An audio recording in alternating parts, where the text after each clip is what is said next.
What's up guys, welcome back to another video, and today I'm going to be showing you guys how I remodeled my 29-gallon goldfish and koi aquarium.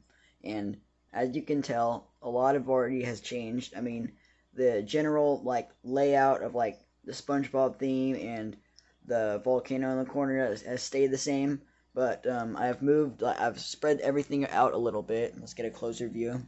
I also added, I've been having this bubbler, you guys saw me add it recently, and I moved it a little bit to the side because I feel like having it right next to this one was taking a little bit of space. Because if you guys take a look, they have space to be back here now and hide behind it. And before it was really just pushed up to right there, and they didn't really have much space at the front either.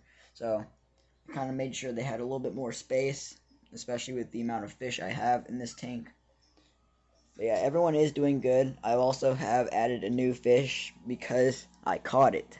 Yes, I caught a new fish. You guys are probably wondering, how do you just catch a fish, like a goldfish? And it's this little guy right here. And oh yeah, and there's the pleco. The pleco came out. But this little guy right here, I caught from a little pond nearby. And I just saw him in the shallow end, and I thought he was a minnow. I scooped him up. Closer look, he's a goldfish. And I was like, wow. And I was like, alright, I'm taking this guy home. And yeah, he's kind of ugly looking compared to the other guys because he's all brownish, poopy-ish. But that's also because he lived in a lake, a little pond. And it was a pretty big pond, like one of those ones with all the ducks and geese around.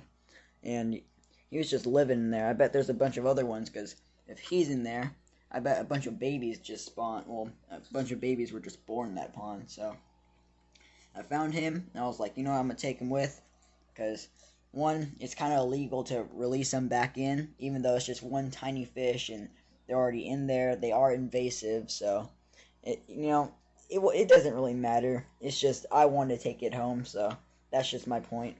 There's no point in releasing it. So, took him home, and he's doing great, doing it with the other goldfish, and yes, I quarantined him before I put him in. He was quarantined for 2 days, making sure he was all healthy, and now he's been in here for about 3 days, doing great. He's a little comet too, got the bigger tail, just like that guy right here. But everyone else has been doing good. Obviously, you guys just saw the pleco. The catfish have been doing good. The frogs have been doing good. But as you guys can see, there's one frog right there, and there's 2, and 3, and then 4. So there's the other 2, and the other frog right there. So all 4 have been doing great. The black koi has been doing great. There's Tyrone the koi. And then we got this yellow one right here. We haven't named yet, but he's doing great too. But as you guys can tell, the 2 biggest fish in this tank are still King Goldfish, which he is the biggest, and then there's Marlin, which is very close in size to him, but it's just a little bit smaller than him. But King Goldfish is also the oldest, and like I said, I won him at a carnival 2.5 years ago, so he's about like a 3-year-old goldfish about. So yeah, he's doing great. I also won Jaquavius at the carnival too. But Jaquavius, since he's a comet, he's a little bit smaller, but you can tell that his tail, compared to like the other comets, is a lot bigger because it's had time to grow. But yeah, so Jaquavius, King Goldfish are the oldest. But also, the Shabunkins are doing great. There's the orange one. The orange one is my favorite. Also, I like the gray silver one. He's honestly more blue than like gray. If you look at him, it's like almost blue, the blue goldfish. But if you guys look, you guys can see that the water quality is pretty good.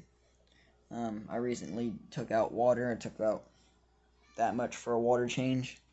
So yeah, everyone's doing great. I also rinsed off their houses and stuff because they all had a bunch of dirt on it that the plecos did not clean, which I thought they would, but it's whatever. I don't know where the other pleco is. I'm pretty sure he is hiding inside of here. But all the goldfish and koi are following me right now because they want food. So I'm about to feed them. Alright, so now they have just been fed. They're eating at the surface. New goldfish is eating. He's pretty healthy for being in a pond. Especially the one he was in, super dirty. Everyone at the surface.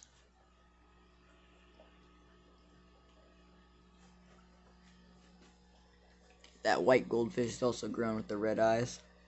Like that one. And I'll feed him again before bedtime. It's around like 7 o'clock right now. Yeah, everyone looking good. It is 71.7 in there. I couldn't see it for a second. At this angle, it looks like it says a 4, but you guys can't really see it. But 71.7 in there, so the water is perfect. Plenty of oxygen. Yeah. All the plants. I have 2 of the plants buried under Patrick's rock right there because they have like kind of weird roots that are hard to bury in the rocks. So I have them pinned to that one. Also I have this one pinned to the thermometer. This one's kind of pinned down by the log right there. And that one is kind of squished inside of it. So you can kind of see it in there. And this one I had to squish against.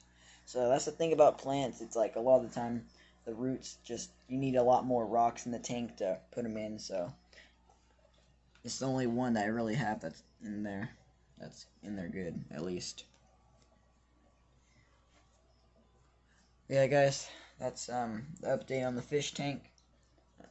Let me know what you guys want to see next. Probably be updating you guys next week because I'm doing a lot this week. Probably won't be able to get around to make another video.